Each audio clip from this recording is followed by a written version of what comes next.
Hey, that's pretty good. So when it comes to this Pokemon Sun and Moon trailer analysis video, we're going to be focusing on the trainers and trainer customization. We'll talk about that in a second. And overall, just the character design for Pokemon Sun and Moon and how it integrates into the actual game and the Pokemon world.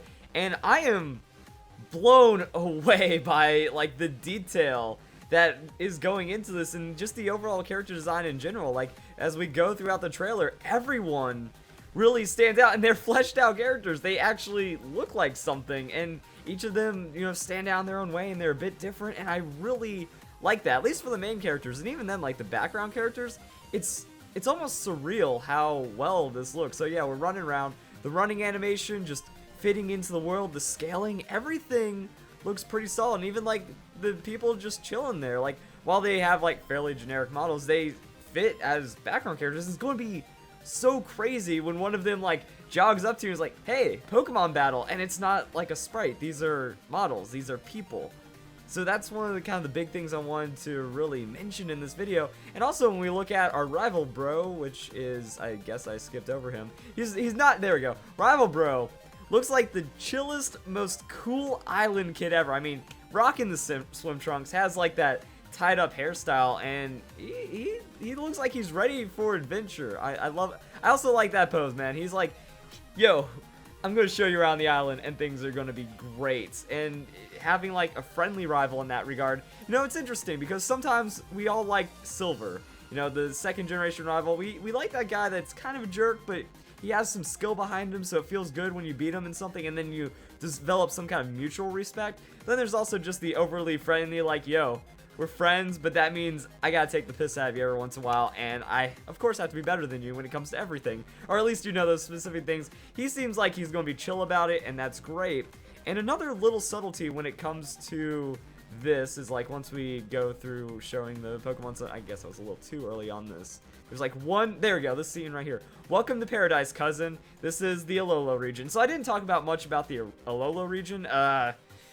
Orange Island's not confirmed, but you're from out of town, and that's actually represented in the Japanese commercial. That it's actually playing through the storyline of your characters, what this seems like in a way, and then tying it into the real world. Because yeah, he comes from Japan, and now he's living in America, in Hawaii. Everything's different. Everything is foreign to him, and he's trying to actually like make it in. And now that I realize it, please call me Shohei. My favorite sport is soccer. My favorite food is a cricket. Nice. And then like it shows like his adaptation into that. Well, I mean, it's kind of a metaphor for your trainer. Your character is actually not from the island. You move in there, as you do when it comes to just kind of going to a new area. And that's why I really like this idea of like your rival. He's going to be your buddy that shows you around the island and he greets you and stuff.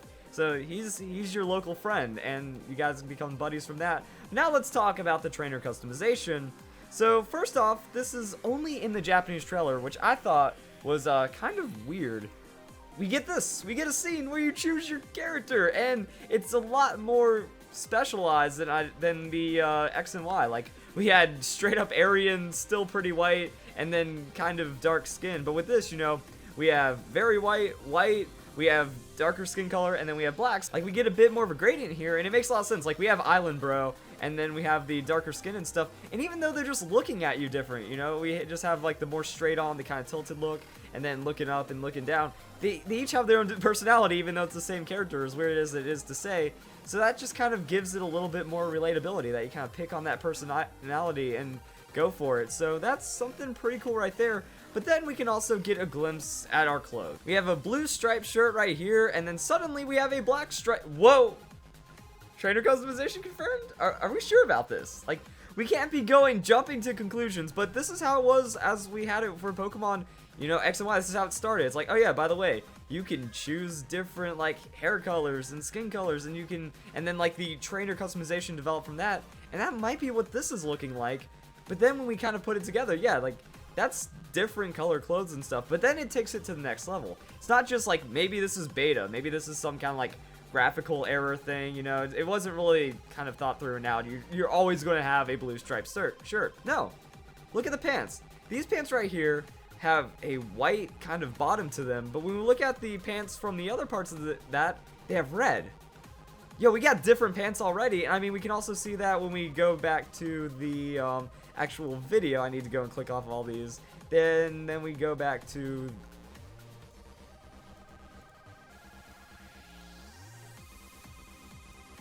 And we get to see that a bit when we go back to the video, you know? You got the red and black with the pockets and stuff, and then the other one is going to be with white or grayish. And I feel like the design of the pants is similar, but the colors are different, and that's kind of how it starts. You have, like, the basic stuff when it comes to your clothing, and then the trainer customization develops from there. So that seems like, well, those little subtleties, I think everyone's picked up on it now. It's been retweeted so much, and, like, once you kind of notice, it's like, wait, black, blue, different colored pants? Oh my goodness, that's actually a lot different. It's not like a potential just like oversight or something like that. So now when we kind of look at the other ones a bit, I was looking at the female trainer, you know, oh hey, what if it's kind of the same idea that something's a little different? Then I kind of got carried away with it, and it shows the female trainer with each of the starters, but there's nothing different. And you can actually kind of see once it's blown up and enhanced a little, that's a polka dot shirt. And then really short shorts, like very, very short. But I was wondering, like, oh man, what if like the bow changes color just a little and it doesn't do any, or like the shirt knot or whatever. No, it seems fairly consistent for the female trainer, but you know, that doesn't really matter if we have this, because okay, they might have just made this the one standout moment. Like if you notice that for the few fractions of a second that your ally or your rival friend is running up to you, if you notice like that color, boom, there's a subtlety that's a little extra hint that you might not have noticed from the trailer, and that actually shows with the trainer customization. And even then, like, it feels like if you go with I'm just kind of clicking through because I have all kinds of frame things set up, but even if we go with this, it seems like this would almost be enough to start relating to your character, because honestly, when it came to Pokemon X and Y, I didn't worry too much about the clothes. Like, I did work a little, like, I just spent money whenever it was convenient to kind of buy a different shirt or different pants or something, and I didn't, like, really grind to have my ideal trainer outfit set. But overall, like, I did put a little into it. I thought it was pretty cool, but I could live without it, like, not in a negative way. Like, if it's not in the game, it's not going to take away from my game experience. If it's in the game, it might add to it just a little, but overall, I think that this is pretty cool. Like, you get that little personality customization, you get to kind of relate to your character a bit more, and that could mean a lot right there. And even, like, I'm just trying to, like, not say super hype, super confirmed, but it's really looking that way, especially when we have, like, the little bits right here. So this is actually pretty cool. Something you might not have noticed, something that is worthy of its own little quick video. So if you guys enjoyed the video, hope you all have a nice day. Trainer customization. Nice.